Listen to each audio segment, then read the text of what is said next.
Ekranın bir tarafında 90'ların doğal güzellerini görüyoruz. Bazısının dişleri ayrık, bazısının yüzünde kocaman bir ben var, bazısının burnu kemerli, dudaklar yapılı değil, dudaklar incecik. Bunları göreceğiz. Ekranın diğer tarafında ise şu an günümüzde sistemin bize dayattığı güzellik standartlarına uygun yapılı yüzleri göreceğiz. Sizce hangisi daha güzel? Size hangi taraf bir duyguyu verebiliyor? Hangi taraf daha gerçek, daha karakteristik? Hangi taraf daha yapma, duygudan uzak, farklı duyguları daha ön planda tutan yüzler? Sağ olsunlar, sistem yine işini yapmaya devam ediyor. Güzellik standartları belirlemiş bizler için. Yeter ki insanlar beyinlerini kullanmasınlar.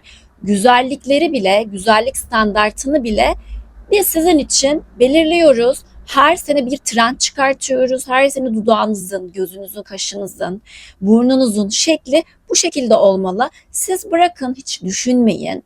Düşünmeyin, biz sizin için her şeyi ayarlıyoruz diyorlar. Sağ olsunlar, bizi çok düşünüyorlar. Biliyorsunuz sizler de kullanılmayan organlar zaman içerisinde köreliyor ve işlevini tamamen yitiriyor.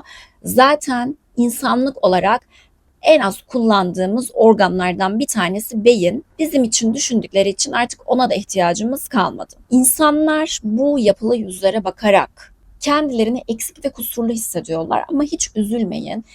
Dönemin ikonik yüzleri, mesela Marilyn Monroe eğer günümüzde yaşamış olsaydı, emin olun, eğer yüzünü değiştirmemiş olsaydı o da bu yüzlere bakıp kendini kusurlu ve eksik hissedecekti. Her şeyin başı bence filtrelerin ortaya çıkmasıyla başladı. Önce bunlar dergi kapakları için, çekimler için Photoshop programları kurulmuş, düzenlenmiş büyük ihtimalle. Daha sonrasında bunlar artık sizin, benim, vatandaşın eline geçen sosyal medyanın filtreleri sayesinde bence start verilmiş oldu. İnsanlar telefonlarındaki uygulamalarda yüklü olan filtrelerle kendilerini çekiyorlar ve aynadaki kendilerine bakıyorlar. Bir tanesi tamamen kusursuz. Çünkü insan kusurlu bir şey. Hani sadece bir show programıyla sivilceni yok etmenden bahsetmiyorum. Çünkü bu normal. Bunu hepimiz yapabiliriz. Bunda birine benzemek yok. Sen sensin hala. Ama öyle filtreler var ki dudaklar büyüyor, burun farklı bir şekil alıyor, göz yukarı çıkıyor, elmacık kemikleri belirginleşiyor. Yani modaya ayak uyduruyorsun ve artık o kişi sen değilsin. Ne oluyor? Disforme diye bir şey var. Sen ayna nöronlar var, sürekli maruz kalma diye bir şey var. Sürekli herkes o filtrelerdeki hallerine alışıp, o kusursuz dış görüntüye alışıp öyle olmadıkları için gerçek hayatta bir bunalıma ve depresyona giriyorlar. Böyle olunca bir de işin, sonda söyleyecektim ama şimdi söyleyeyim. Bir de işin para boyutu var. Zaten yani bunu bir yuvarlak olarak algılayın. Şu ana kadar başlarda anlattığım ve halkın, sizin, bizim, insanların etkilenmesi o halkanın o dış çeperinde kalan kısmı. Hani böyle daha zararlı ama daha az zararlı diyelim. Esas bu halkanın tam ortasında devasa boyutta bir sermaye, bir kozmetik, estetik, cerrahi sistemleri yatıyor. Zaten her şey bunun için. Yani her şey siz daha kendinizi güzel hissedin diye değil. Her sene bir şeyler çıksın. Siz hiçbir zaman dış görüntünüzden tatmin olmayın. Çünkü tatmin olmamanız gerekiyor bu mantıkta. Sizin hiçbir zaman kendinizle barışık olmamanız gerekiyor ki sürekli bir şeyler talep edilsin. Arz talep meselesi oluşturulsun diye. Yani düşünün, size şundan bahsetmiyorum. Evet, herkesin insan olarak, kadın da erkek de belli bir biyolojimiz var. Canlı organizmalardan oluştuğumuz için yer çekimi diye de bir şey var. Şimdi teknoloji de gelişiyor.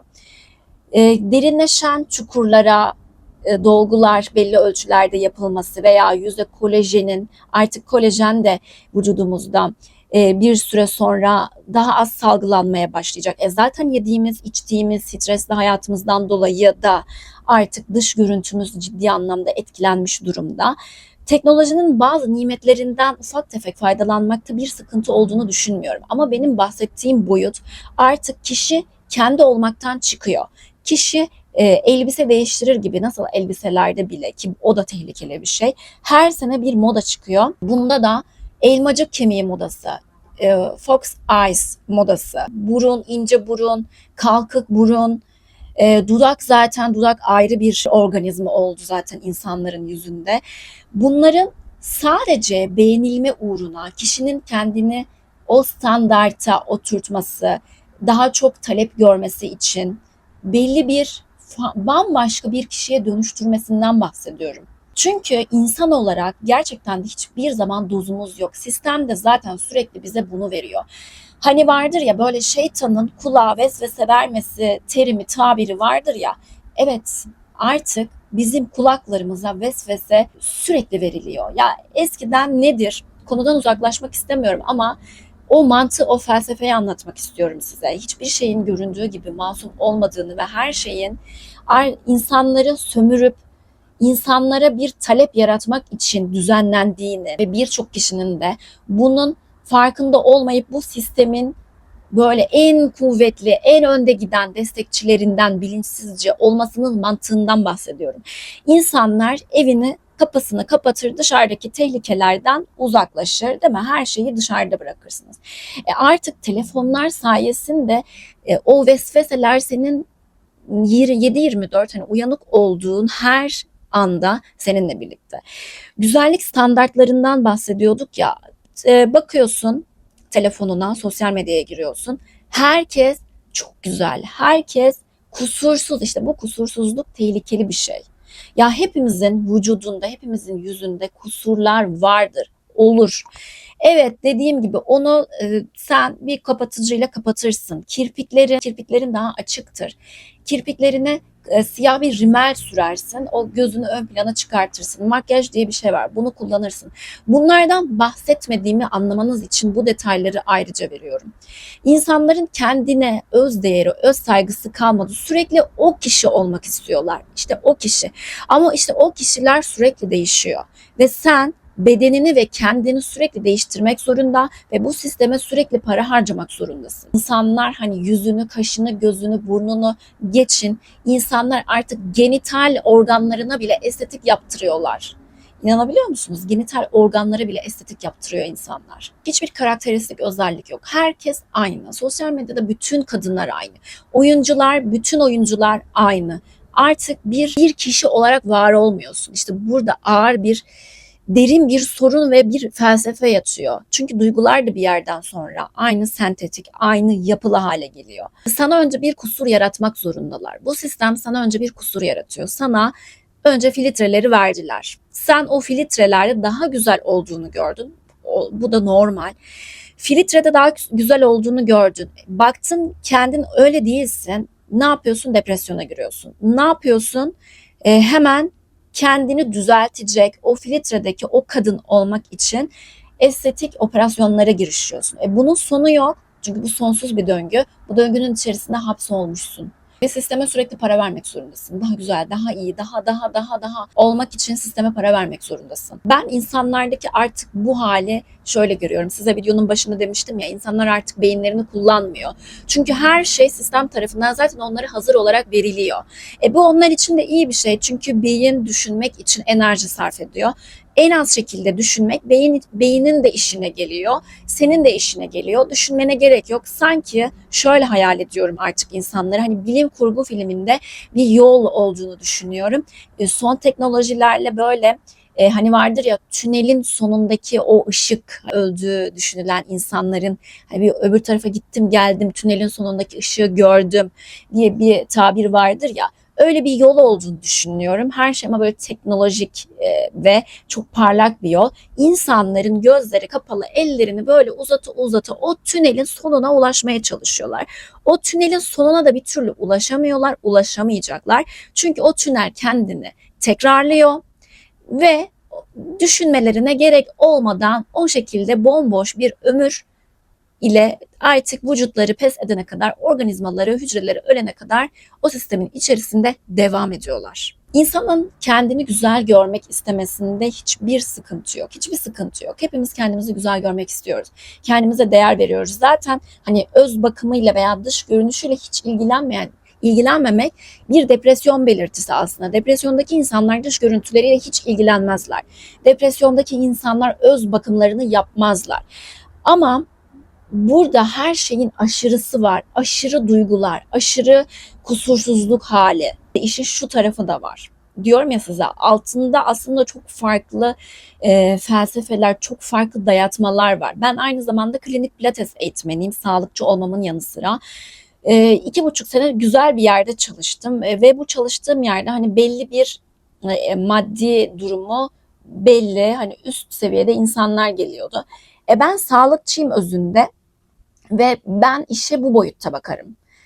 Hani vardır ya işte sosyal medyada çok güzel, hani sadece yüz olarak bak, çok güzel vücutlar, hani mükemmel standartta vücutlar ve onun için deli gibi çalışan, onun için spor yapan insanlar vardır ya. Şimdi kadınlar ve erkek haliyle dış görüntü için gelir. Öncelikle sporunu dış görüntü için yapar.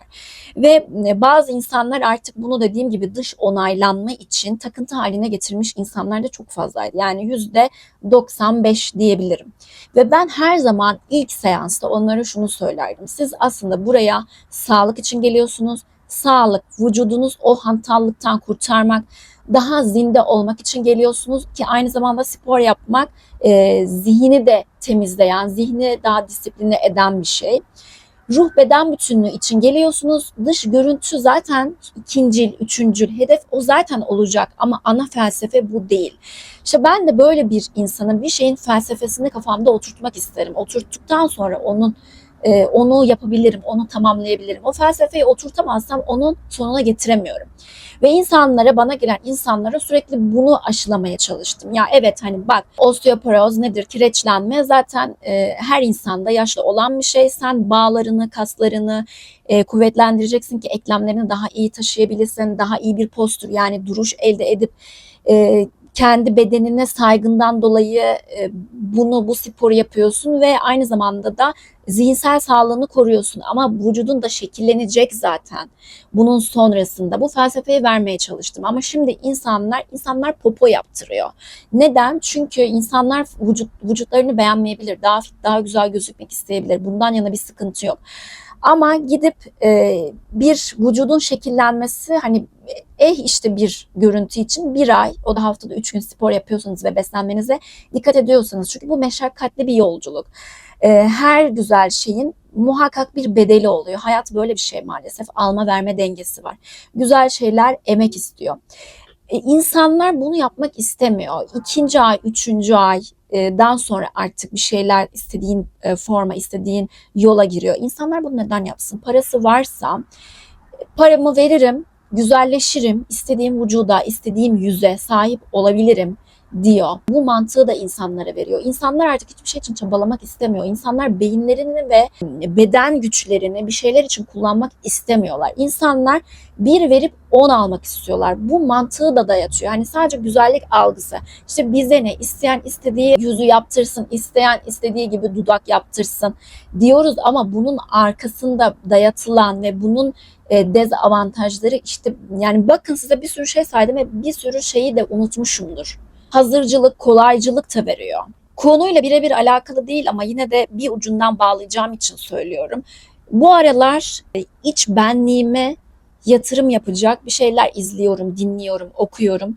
Çünkü insan olarak hakikaten o kadar çok uzaklaştık ki, yani özümüzden, o natura, doğa, fıtrat, yani ne derseniz deyin, ondan o kadar çok uzaklaştık ki işte bu plastik, bu sentetik dış görüntü duygulardan dolayı. İnsan nedir? İnsan aslında doğayla uyumludur. Doğayla uyumlu olduğu zaman daha mutlu, daha huzurlu, iç benliğini daha iyi keşfedebilir. Sen doğayla bir kere bağını koparttın. Zaten kopartman için her şey yapıldı. Sen doğayla iç içe olma diye. Çünkü onlar da bir endüstri, yani sonuçta sana bir şeyler satmak zorundalar. Hani doğayla alakalı ne satılabilir ki? Doğa dediğin daha böyle minimal, basit yaşamayı daha öngören bir şey. Bu onların işine gelen bir şey değil. Sen daha böyle endüstri, daha işte modern, tırnak içerisinde yaşa ki sana onun akabinde bir şeyler satılsın. Ve ben bunları böyle araştırdıkça, okudukça aslında size de anlatmak isterim ama kanalımın konseptine çok uygun değil.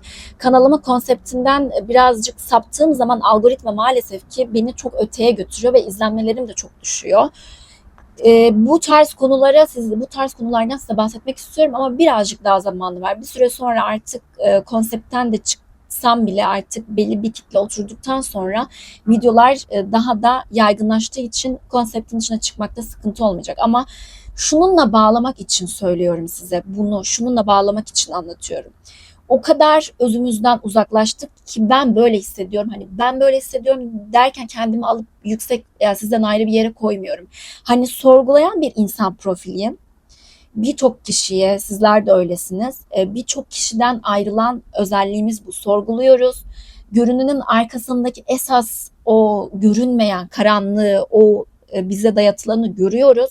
Buna rağmen inanın ben benliğimden çok uzaklaştığımı hissediyorum ve o içimdeki o benlikle, o özle yakınlaşmak için çaba sarf ediyorum. Ve insanlar o kadar kendilerinden kopmuş durumdalar ki, yani ne düşündükleri düşünceler onlara ait, ne dış görüntüleri onlara ait, ne istekleri, hedefleri onlara ait.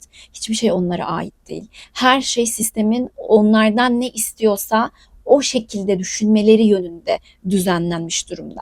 Sizlerden de ricam, buraya kadar geldiyseniz güzellikle bağladım, bu dış görüntüyle bağladım bu konuyu, ama kendi iç benliğinizle yakınlaşmanın yollarını arayın. Kendinize şu soruyu sorun. Ben bunu istiyorum, bunu hedef olarak kendime belirliyorum. Çünkü hedefsiz bir insan olmamalı. Herkesin belli bir hedefi olmalı. Şu an moraliniz bozuksa, depresyonda hissediyorsanız, öyle yorumlar da görüyorum çünkü. Ben artık bıraktım, ben artık istemiyorum. Kendinize hedef koymanız lazım. Bir insan hedef koymuyorsa, bir şeyler üretmiyorsa, düşünmüyorsa depresyonda da olur, mutsuz da olur. Kendinize hedefler koyun. Ama bunun öncesinde kendinizle baş başa kalıp şunları sorun. Ben ne istiyorum? Ben aslında ne istiyorum? Hani istediğiniz şeyi söylediniz ama bunun akabinde asıl isteğiniz var. Asıl, yani fiziksel ve madde olan şeylere odaklanmayın. Hani istediğimiz, hepimiz madde olan şeyler istiyoruz. Hepimiz daha çok para istiyoruz. Hepimiz güzel şeylere sahip olmak istiyoruz. Bunda bir sıkıntı yok. Ama sadece ona odaklanırsa bir insan, onu elde ettikten sonra da mutlu olamaz. Sen maddeden daha üstün bir varlıksın. Maddeden daha üstünsün çünkü senin içine bir ruh ve bilinç var. Sen maddeye çok fazla yük, çok fazla anlam yüklediğin zaman ona o değeri veriyorsun. Sen senden daha düşük olan bir şey için bütün ömrünü harcıyorsun. Bu yanlış ve bunun sonrasında, bunu kendim için de söylüyorum, ve bunun sonrasında onu elde etsen de mutlu olmuyorsun. Asıl senin aradığın şey duygu. Sen aslında bir takım duyguların peşindesin. Eksik olan duyguların, çocukluğunda sana verilmeyen veya insanlardan alamadığın veya kendinin kendine vermediği, kendine öz şefkat vermemişsindir, saygı duymuyorsundur. Sen aslında bunları arıyorsun ama bunları sadece maddede bulamayacağını anlaman gerekiyor. Bunu dış görüntüde bulamayacağını, sadece çok güzelleşirsen, çok yakışıklı olursan, istediğin o eşyalara sahip olursan ama için boşsa, hayatta bir felsefen yoksa, o noktaya geldiğin zaman, onlara sahip olduğun zaman da mutlu olamayacaksın. Çünkü sen bir insansın. Madde olan şey, o iki boyutlu olan şey senden daha alt bir değer. Sen çok daha üst bir değerdesin. Sonuçta seni, bu benim inancım, seni her şeyin sahibi ve sonsuz güç ve bizim hayal edemeyeceğimizin ötesinde bir güç olan bir yaratıcı yarattı ve o yaratıcı kendinden senin içine ruh ve bazı değerler kattı ve sen maddeyi yaratan, o maddeyi şekillendiren, kalemi yapan, arabayı yapan bir insan ve sen insanın yaptığını kendinden daha üst görüyorsun, ama senin içindeki bilinç çok daha değerli ve sen o bilinci kuvvetlendirip o güzel duyguların, o kendi duygularının